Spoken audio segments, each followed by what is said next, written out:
Next episode की start previous scene से ही होती है, जहाँ पे हमें दिखाया गया था निंगफेंग ने अपनी आइस कोल्ड एरो की स्किल को यूज़ किया होता है, जो कि एक extreme Frost dark forbidden spell है। ये क्या काम करता है, ये एंडलेस आइस की क्लैमिटी को समन करता है, जिसको यूज़ करते हुए निंगफेंग ने तमाम मॉन्स्टर्स को फ्रीज कर दिया होता है और उसे एक्सपीरियंस पॉइंट मिलते हैं, जिसकी वजह से उसका लेवल अप हो जाता है। लेवल अप होने की वजह से उसे एक न्यू स्किल स्लॉट मिलती है, जिसपे वो एक नई स्किल को एक्वायर कर रहा होता है और हमें नहीं बताया जाता उसने कौन सी स्किल को एक्वायर किया। और फिर हमारा सीन शुरू होता है, हमें दिखाया जाता है सीक्रेट रियल्म के एंट्रेंस का सीन, जिसके अंदर कुछ फ्लक्चुएशंस हो रही होती हैं, जिस देखने के बाद हमारे उसके आगे बो डाउन कर रहे होते हैं। वो कह रहे होते हैं वेलकम डीमन लॉर्ड। और फिर हमें दिखाया जाता है सीक्रेट रियल्म से कोई बाहर आ रहा होता है, ये कोई और नहीं है जो हमारा निंगफेंग होता है, जो कि अपनी नाक में उंगली देके बाहर आ रहा होता है। और उनकी ऐसी बातें सुनने के बाद वो कहते हैं भाई what the fuck is going on, कल तुम्हें अभी इविल लॉर्ड बना था और डीमन लॉर्ड कहाँ से आ गया। उसका ऐसा रिएक्शन देखने के बाद म्यूटर्स का कमांडर कहता है कि भाई तुम डीमन लॉर्ड नहीं हो तो डीमन लॉर्ड कहाँ है। और फिर हमें दिखाया जाता है डीमन लॉर्ड का सीन, जो कि बर्फ में जमा हो रहा होता है। वो कह रहा होता है भैया मैं तो ऑलरेडी बर्फ में जमा हुआ हूँ, तुम किसकी बात कर रहे हो। म्यूटर्स का कमांडर सोच रहा होता है ये बंदा ना ही हमें रिकॉग्नाइज कर रहा है, ना ही ये खुद एक डीमन लॉर्ड की इनकॉर्नेशन वगैरह है, ना ही ये कोई गार्डियन है, ना ही ये कोई सबॉर्डिनेट है उनका।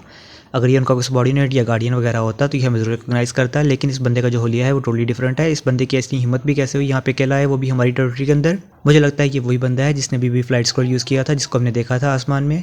अगर ये बंदा वही है तो मुझे लगता है कि एक अपॉर्चुनिटी सीकर है, जो कि यहाँ पे अपॉर्चुनिटी देखते हुए डीमन लॉर्ड को अपनी रॉयल्टी सबमिट करने आया है। लेकिन डीमन लॉर्ड की पावर्स को देखने के बाद, डार्क पावर्स को देखने के बाद ये डर चुका है और यहाँ से भाग रहा है। और फिर वो हमारे निंगफेंग से कहता है हे बच्चे, मुझे लगता है कि तुम यहाँ पे अपनी लॉयल्टी सबमिट करने आए हो डीमन लॉर्ड को। लेकिन निंगफेंग उसे सुन के कहता है कि नहीं, बिल्कुल भी नहीं, ऐसा तो बिल्कुल भी नहीं है। फिर वो पूछता है कि अच्छा अगर तू ये करने नहीं आया तो फिर तेरा यहाँ पे क्या काम है, तू यहाँ पे क्या कर रहा है, क्यों आया है, किसके लिए आया है।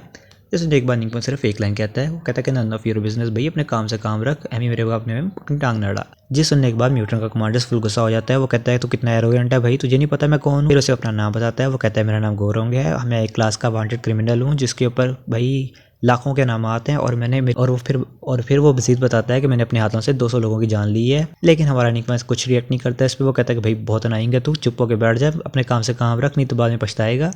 लेकिन उसे भाई उंगली देने की आदत है, वो तो बंदा नहीं बनता। और फिर हमें दिखाया जाता है निकमेंस अपनी पावर को एक्टिवेट करता है, जिसे देखने के बाद तमाम म्यूटर्स का रिएक्शन कुछ ऐसा होता है। वो सब लोग डर रहे होते हैं, वो हेल्प के लिए चला रहे होते हैं। और फिर हमें पता लगता है निंगफेंग ने एक फियर प्रोबिंग स्किल को यूज़ किया होता है, जो कि उसके डार्क फॉरबिडन स्पेल्स की वजह से ट्रांसफॉर्म हो चुकी होती है। अब इसका नाम होता है dark forbidden spell of sorry of abuse. इसका क्या काम होता है, ये आपके एनिमीज की वीकनेसेस वगैरह को रिवील करती है, मर्सीलेसली टॉर्चर करती है उनको और उनको इल्यूशंस दिखाती है। फिर हमें दिखाया जाता है ये स्किल म्यूटेंट्स के कमांडर को एनालाइज कर रही होती है, उसकी वीकनेसेस को एनालाइज कर रही होती है और फिर बताती है कि भाई इसके लेफ्ट शोल्डर पे हिडन इंजरी है, अगर यहाँ पे मारोगे तो फिर भाई ज़्यादा डैमेज होगा इसे देखने के बाद निंगफेंग फुल शॉक हो रहा होता है। वो कहता है कि भाई ये स्किल बड़े काम की है, ये तो प्रॉपर लिस्ट प्रोवाइड कर रही है वीकनेसेस कहाँ पे है और इतनी डिटेल में प्रोवाइड कर रही है कि यहाँ पे मारोगे तो ये होगा, यहाँ पे मारोगे तो ये होगा। और फिर हमें बताया जाता है निंगफेंग सोच रहा होता है कि भाई स्किल के सामने तमाम एनिमीज की वीकनेसेस एक्सपोज हो रही हैं, अगर मैं स्किल को ऐसे ही यूज़ किया तो मेरे लिए तो हर चीज़ आसान हो जाएगी। और फिर हमें दिखाया जाता है निंगफेंग मुझसे कह रहा होता है कि भाई अगर तुमने भी लड़ना है तो लड़ो, अगर नहीं लड़ना तो फिर यहाँ से दफा हो जाओ। निंगफेंग ये कह ही रहा होता है और उसका इशारा देख के आप समझ सकते हो दफा हो जाओ की बजाय उसने क्या कहा होगा। जिसे सुनने के बाद म्यूटर्स का कमांडर, जो कि ऑलरेडी भाई पसीने में भरा पड़ा होता है, वो फिर भी कह रहा होता है, हिम्मत दिखा रहा होता है कि भाई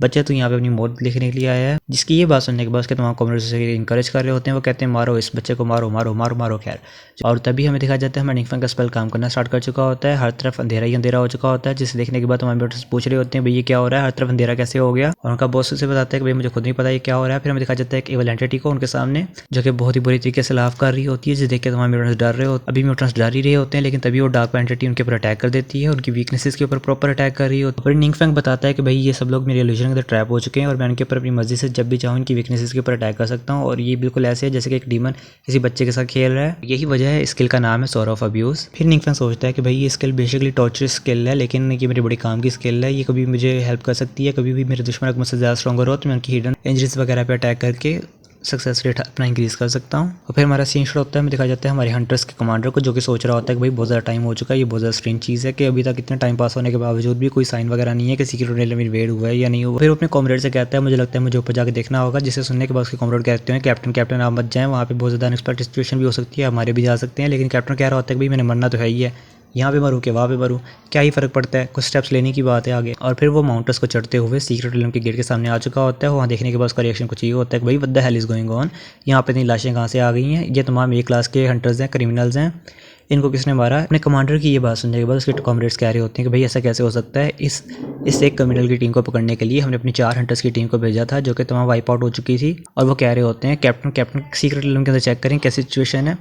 जिसको सुनने के बाद उनका कैप्टन सीक्रेट रिलम के अंदर जाता है। वो देखता है हर तरफ मॉन्स्टर जमे होते हैं बर्फ में। वो अपने कॉमरेड से बता रहा होता है, मुझे लगता है सीक्रेट रिलम जो है ना वो ऑलरेडी किसी ने सील कर दिया है, वो भी मैसिव आइस के स्टॉर्म के साथ। यहाँ पे एक भी जिंदा मॉन्स्टर नहीं है। जिसे सुनने के बाद उसके तमाम कॉमरेड्स हैरान हो रहे होते हैं कि भाई ऐसा कैसे हो सकता है कि एक सीक्रेट रिलम जिसके अंदर कोई भी मॉन्स्टर जिंदा ना हो। और फिर उसके कॉमरेड्स उसे कहते हैं कि बॉस जाके अंदर की बॉस की हालत चेक करें कि वो बॉस कैसा है, मतलब अभी भी जिंदा है या फिर वो भी खत्म हो चुका है। और फिर हमें देखा जाता है जैसे उनका कमांडर बॉस को देखता है वो फुल शॉक हो चुका होता है, क्योंकि जो बॉस मॉन्स्टर होता है वो भी आइसी क्रिस्टल में जमा होता है। और फिर कमांडर उसके ऊपर स्ट्रैप करने का सोचता है ताकि वेरीफाई कर सके कि ये अभी जिंदा है या मर चुका है, और उसके ऊपर स्ट्रैप करता है। लेकिन तभी जो हमारा बॉस मॉन्स्टर होता है वो रेजा हो चुका होता है, बिखर चुका होता है। जिसे देखने के बाद जो हमारा कमांडर होता है वो फुल हैरान होता है कि भाई कोई आइटम भी ड्रॉप नहीं हुई, कोई एक्सपीरियंस पॉइंट भी नहीं मिली, क्या उसका मतलब है कि पहले से मरा हुआ है। ये सुनने के बाद उसके कॉमरेड्स हैरान हो रहे होते हैं कि क्या आज का जो सीक्रेट रिलम इन्वेशन है वो ऐसे ही हो चुका है, मतलब एक भी मॉन्स्टर जिंदा नहीं है। और सीक्रेट जो हमारा कमांडर होता है वो फुल हैरान हो रहा होता है, बॉस मॉन्स्टर की लाश की तरफ देख रहा होता है। और बॉस मॉन्स्टर की लाश की जो आत्मा होती है वो भी हमारी कमेंटलेस होती है यहाँ पे। और फिर हमारा सीन शुरू होता है, हमें दिखाया जाता है दुवान के विला का सीन, जहाँ पर निंगफंग इंटर कर चुका होता है। वो देखता है दुवान ट्रेनिंग रूम में बिजी है। वो दुवान को बुलाता है। वो कहता है कि भाई कुछ देर रेस्ट भी कर ले। जिस उनके दीवान से बताता है कि बॉस मैं स्टक हो चुका हूँ 45th लेवल पे,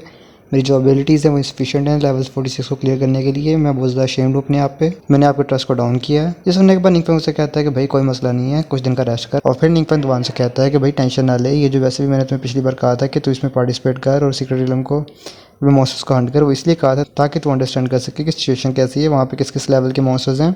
नेक्स्ट वीक से मैं तुम्हारे लिए खुद एक सेशन अरेंज करूँगा जिसमें मैं तुम्हें ट्रेन करूँगा। जिसे सुनने के बाद वान खुश हो जाता है। वो कहता है कि बॉस इसका मतलब है कि आपने मुझ पर गिव अप नहीं किया। जिसे सुनने के बाद निंगफंग उसे कहता है कि नहीं बिल्कुल भी नहीं। और फिर दुवान उसे कह रहा होता है कि बॉस अगर ऐसी बात है तो फिर मुझे बताओ आज आपने क्या खाना है, मैं आपके लिए ऑर्डर करूँगा, आज की ट्रीट मेरी तरफ से है। और फिर हमारा सीन शुरू होता है, दिखा जाता है निंगफंग गेम खेल रहा होता है। वो कह रहा होता है कि भाई ब्रेक का टाइम है, इसे एंजॉय किया जाए। वो भी गेम खेल ही रहा होता है कि तभी उसे किसी का मैसेज आता है और हमें पता लगता है ये किसी और का नहीं बल्कि हमारे मिस्टर फैंग का है, सीनियर फैंग का है। जिस देखने के बाद निंगफंग कह रहा होता है कि लास्ट टाइम मैंने उनसे अपने वीचर की आईडी शेयर की थी और एक दूसरे को आपस में ऐड किया था। और फिर हमें दिखाया जाता है सीनियर फैंग उसे मैसेज कर रहे होते हैं। वो कह रहे होते हैं कि भैया अगर तो रैंक अप करना चाहता है तो बता मुझे अपने साथ कर, मैं भी एक प्रो प्लेयर हूँ, मैं एक टैंक हूँ लेवल 6 का। जिस सुनने के बाद निंगफंग हक्का बक्का रहा है, सोचता है कि मिस्टर फैंग का अकाउंट कहीं हैक वगैरह तो नहीं हो गया, उन्हें क्या हो गया, वो मुझे मैसेज कैसे कर सकते हैं ऐसे। और फिर हमें दिखाया जाता है सीनियर फैंग उसे एक वॉइस मैसेज करते हैं। वो कहते हैं कि भाई ये सच में मैं ही हूँ, क्या तुम मेरे साथ टीम अप करना चाहोगे, ये मैच मेरे साथ खेलना चाहोगे। जिसे देखने के बाद निंगफंग फुल हैरान हो रहा होता है। वो कह रहा होता है कि जो मिस्टर फैंग हैं ये सरफेस तो वैसे बहुत ज़्यादा टफ लग रहे होते हैं, ऐसा लग रहा होता है कि बहुत ज़्यादा स्ट्रिक्ट बंदे हैं, लेकिन ये अंदर से उतने ज़्यादा सॉफ्ट हैं। और इनकी कन्वर्सेशन के अंदर मुझे बहुत ज़्यादा सरप्राइजेस मिल रहे हैं कि ये ऐसे भी हैं, ये एंजॉय भी करते हैं लाइफ को। खैर वो दोनों आपस में टीम अप कर लेते हैं, वो गेम खेल रहे होते हैं। उसके बाद जब वो गेम खत्म कर लेते हैं निंगफंग मिस्टर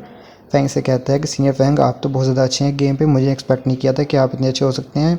मिस्टर फैंग उसे वॉइस मेल्स करते हैं कि भाई मैं अपने ना ग्रैंडसन के साथ खेल रहा होता हूँ, तो वो आजकल वैसे भी कॉलेज की प्रिपरेशन वगैरह कर रहा है, कॉलेज के एंट्रेंस एग्ज़ाम की, तो उसके पास आजकल टाइम नहीं है। तो फिर मैं किसी बंदे को ढूंढ रहा हूँ उसके साथ गेम खेलने के लिए, तो इसलिए मैं सोच रहा हूँ कि क्यों ना मैं तुम्हारे साथ गेम खेल लूँ। और अगर बात की जाए तो तुम दोनों जो मेरे छोटा ग्रैंडसन है और तुम दोनों सेम एज के ही हो।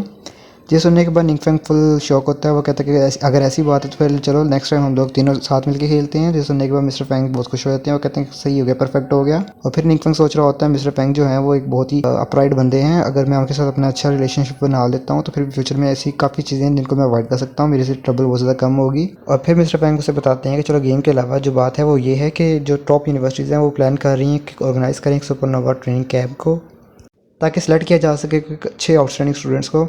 अगर तुम पार्टिसिपेट करना चाहते हो तो बताओ, मेरे पास 2 स्लॉट्स हैं और मैं उन दोनों को तुम्हारे लिए रख सकता हूँ। जिस सुनने के बाद निंगफंग सोचता है कि भाई पहले मैंने सोचा था कि ये जो फॉरबिडन स्पेल्स हैं मेरे पास ये हैं तो मुझे ज़रूरत ही नहीं है कॉलेज वगैरह जाने की, मेरी तो लाइफ बस जाएगी। लेकिन अगर फ्यूचर में मुझे गॉड्स के साथ दोबारा से फाइट करनी पड़ जाती है तो मेरे पास बहुत ज़्यादा एक्सपीरियंस की लैक होगी, तो ये मेरा एक बहुत बड़ा डिसएडवांटेज होगा, इसलिए मुझे मेरे ख्याल से जाना ही चाहिए।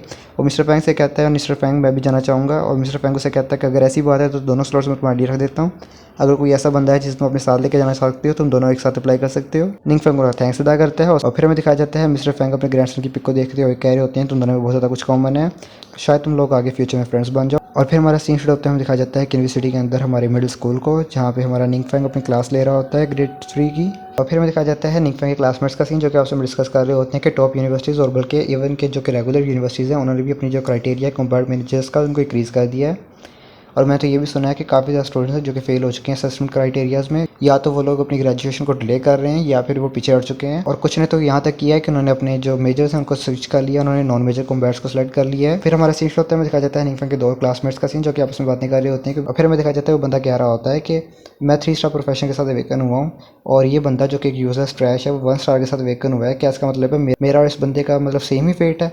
क्या मुझे भी एडमिशन ही मिलेगा इस नकम्मे इंसान की तरह? सुनने के बाद लड़की वो कह रही होती है कि भाई ये थोड़ा हार्ड है एक्सेप्ट करने के लिए, लेकिन कुछ ऐसा ही सिचुएशन है। और फिर हमें दिखाया जाता है तभी एक अनाउंसमेंट होती है, हमें दिखाया जाता है टीचर वैंग को जो कि बता रही होती है कि एवरीवन एक नया स्टूडेंट हमारी क्लास में ज्वाइन हुआ है, तो मैं चाहती हूँ कि आप सब लोग उसे एक बार वेलकम दें। और फिर वो जो न्यू स्टूडेंट होती है वो तमाम स्टूडेंट्स को हेलो कहती है, जिसे देखने के बाद तमाम बॉयज़ जो वहाँ पे मौजूद होते हैं वो सब ब्लश कर रहे होते हैं, बिकॉज ये कोई और नहीं होती है हमारी चैंग होती है जो कि सुपरनोवा लिस्ट के अंदर 4th नंबर पे होती है। खैर जिसे देखने के बाद निंगफेंग फुल हैरान हो रहा होता है, वो कहता है कि ये तो वही लड़की नहीं है जिसने सीक्रेट एलिमेंट में ट्रबल क्रिएट किया था लास्ट टाइम। अभी निंगफेंग ये सोच रहा होता है, तभी हमें दिखाया जाता है क्लास के स्टूडेंट्स का सीन जो कि सोच रहे होते हैं कि ये तो रैंक 4th पे है सुपरनोवा लिस्ट की लिस्ट पे, लेकिन ये हमारे स्कूल में क्या कर रही है? ये तो एक अच्छे खासे स्कूल में थी, टॉप यूनिवर्सिटीज़ में थी, ये हमारे स्कूल में क्या करने आ गई है? तो सब आपस में ये बातें कर ही रहे होते हैं, तभी हमें कहा जाता है चैंग का सीन जो कि कह रही होती है टीचर क्या मैं निंगफेंग के साथ बैठ सकती हूँ? इस पर टीचर उसे हाँ कह देती है और वो निंगफेंग के करीब जाके बैठ जाती है, जिसे देखने के बाद तमाम क्लासमेट्स निंगफेंग की तरफ देख रहे होते हैं कि भाई ऐसा क्या है इस कमरे के अंदर जो तमाम ब्यूटीज इसी की तरफ जा रही होती हैं। और फिर हमारा सीन शुरू होता है, हमें दिखाया जाता है प्रिंसिपल रूम का सीन जहाँ पर हमारे निंगफेंग के प्रिंसिपल और हमारी चैंग के प्रिंसिपल आपस में बातें कर रहे होते हैं। चैंग का प्रिंसिपल कह रहा होता है कि भाई तूने ऐसी कौन सी ट्रिक यूज़ की है जो कि चैंग तुम्हारे स्कूल के अंदर आ गई है? जिस सुनने के बाद निंगफेंग का प्रिंसिपल कह रहा होता है कि भाई काम डाउन हो जा, मुझे खुद नहीं पता क्या हो रहा है, वो अचानक से आई और उसने एडमिशन ले लिया। जिस सुनने के बाद चैंग का प्रिंसिपल कह रहा होता है कि भाई देख बात सुन, ऐसी सीन है कि उसने यहाँ सिर्फ ना एडमिशन नहीं लिया बल्कि जो हमारी जो ट्रेनिंग कैंप के अंदर एक सीट थी, रिजर्व सीट थी, वो भी साथ अपने ले आई है। तो तुम्हें पता है इससे हमारी इनरोलमेंट को कितना इफेक्ट होगा आने वाले सालों में। और फिर हमें दिखाया जाता है निंगफेंग के प्रिंसिपल का सीन जो कि सोच रहे होते हैं कि इस साल जो हमारी प्रोविनेंस है उसके पास 4 सीट्स हैं, जिनमें से 2 सीट्स तो हमारे स्कूल के पास थी, 2 इनके स्कूल के पास थी, लेकिन अब 3 सीटें हमारे स्कूल के पास हो गई हैं और 1 इनके पास हो गई है। हमारे स्कूल को एक्स्ट्रा मिल चुकी है, इसका मतलब है हमारा जो आगे इनरोलमेंट का रेट होगा वो बहुत ज़्यादा इंक्रीज़ होगा। और कोई वंडर नहीं है जो प्रिंसिपल्स आएंगे ये बहुत ज़्यादा गुस्से में है और इतनी एफर्ट लगा रहे हैं और पूछ रहे हैं मुझसे कि भाई मैंने ऐसा क्या काम किया कि वो मेरी तरफ आ गई है। वो अभी ये सब कुछ सोच ही रहे होते हैं, लेकिन तभी नॉक नॉक की आवाज़ दिखाई जाती है कि हमें दिखाया जाता है डोर पे कोई आ चुका होता है, वो उसे कहता है कि प्लीज़ कम इन। और हमें दिखाया जाता है ये असिस्टेंट होता है जो बता रहा होता है कि प्रिंसिपल बाहर कोई आया है जो कि आपसे मिलना चाहता है, मैंने आपको कॉल ट्राई की थी लेकिन आप कॉल अटेंड नहीं कर रहे थे तो मैं यहाँ पे आ गया। सुनने का प्रिंसिपल कहता है कौन, और क्या तुम्हें दिखाई नहीं दे रहा कि मैं अभी प्रिंसिपल के साथ मीटिंग में बिजी हूँ, तो मैंने अपना फ़ोन बंद किया हुआ है। लेकिन तभी वो असिस्टेंट से बताता है कि भाई बाहर कोई और नहीं है, सीनियर फैंग है। जिस सुनने के बाद दोनों प्रिंसिपल्स की फटके हाथ में आती है, वो सोच रहे होते हैं ये सीनियर फैंग वो तो एडवेंचर मैनेजमेंट ब्यूरो से हैं। खैर फिर हमारा सीन होता है, हमें दिखाया जाता है जो हमारे निंगफेंग के प्रिंसिपल होते हैं वो मिस्टर फैंग को ग्रीट कर रहे होते हैं और मिस्टर फैंग भी कह रहे होते हैं हेलो प्रिंसिपल मैं फैंगी हूँ। जिस सुनने के बाद दोनों प्रिंसिपल हैरान हो रहे होते हैं, वो कह रहे होते हैं कि ये तो सच में एक बिग शॉट है, ये इनको मैंने यूजुअली स्क्रीन पे देखा, ये पहली बार है मैं इनसे मिल रहा हूँ। और फिर सीनियर फैंग उससे कहते हैं कि भाई ये मेरा ग्रैंडसन है, ये इसका नाम फैंगरोई है। और फिर फैंगरोई प्रिंसिपल को ग्रीट करता है, वो कहता है कि हेलो प्रिंसिपल आप कैसे हैं? और प्रिंसिपल इसकी बात सुनने के बाद कहते हैं मिस्टर फैंग मैं आपको कैसे असिस्ट कर सकता। जिस सुनने के बाद मिस्टर सीनियर फैंग कहते हैं कि यहाँ पे 2 चीज़ें हैं जिनके लिए मुझे आपको ट्रबल करना पड़ेगा। पहली बात तो ये है कि मैंने अपने ग्रैंडसन को ट्रांसफर करवाना है आपके स्कूल के अंदर ताकि वो फर्दर स्टडीज़ को कंटिन्यू कर सके। जिस सुनने के बाद दोनों प्रिंसिपल्स की फटके हाथ में आती है, वो फुल हैरान हो रहे होते हैं। और प्रिंसिपल हमें बताता है कि भाई अगर मुझे अच्छे तरीके से याद है फैंगरोई वही है जो कि रैंक 12th है हमारी जो नेशनल सुपरनोवा की लिस्ट है, और इसका जो प्रोफेशन है वो डार्क नाइट का है। और अगर मैं सही जा रहा हूँ तो मुझे अच्छे तरीके से याद है तो इसने जो अपनी एबिलिटीज़ है ना उनको कंसील किया था, क्योंकि इसका जो एबिलिटीज़ को यूज़ करने का रेट है वो बहुत ज़्यादा हाई था। ये जो है उनको यूज़ करने की वजह से अपना कंट्रोल लूज़ कर सकता है, इसलिए इसने अपनी एबिलिटीज़ को हाइड करके रखा था, अपनी पूरी स्ट्रेंथ को यूज़ नहीं किया था, इसी वजह से ये सुपरनोवा की लिस्ट के अंदर 10th नंबर पर है।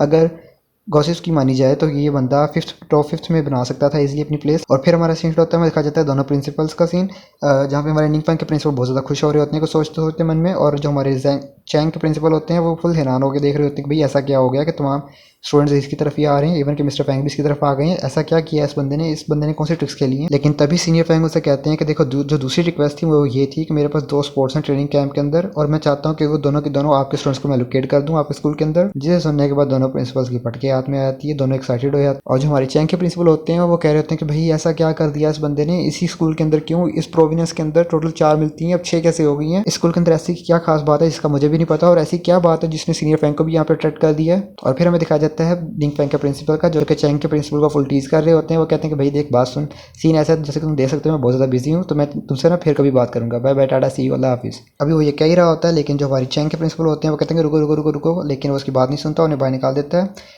और फिर वो सीनियर फैंग को ग्रीट करता है, उन्हें सीट पे बैठाता है, उनसे कहता है कि चले हम बैठ के बातें करते हैं बाकी। और फिर हमें दिखाया जाता है सीनियर फैंग से बता रहे होते हैं कि भाई ये जो 2 सीट्स मैंने एलोकेट की है ना, मैं चाहता हूँ तुमको ये निंगफैंग क्लास 2 ग्रेड 3 के अंदर जो बच्चा है ना उसे दे दो।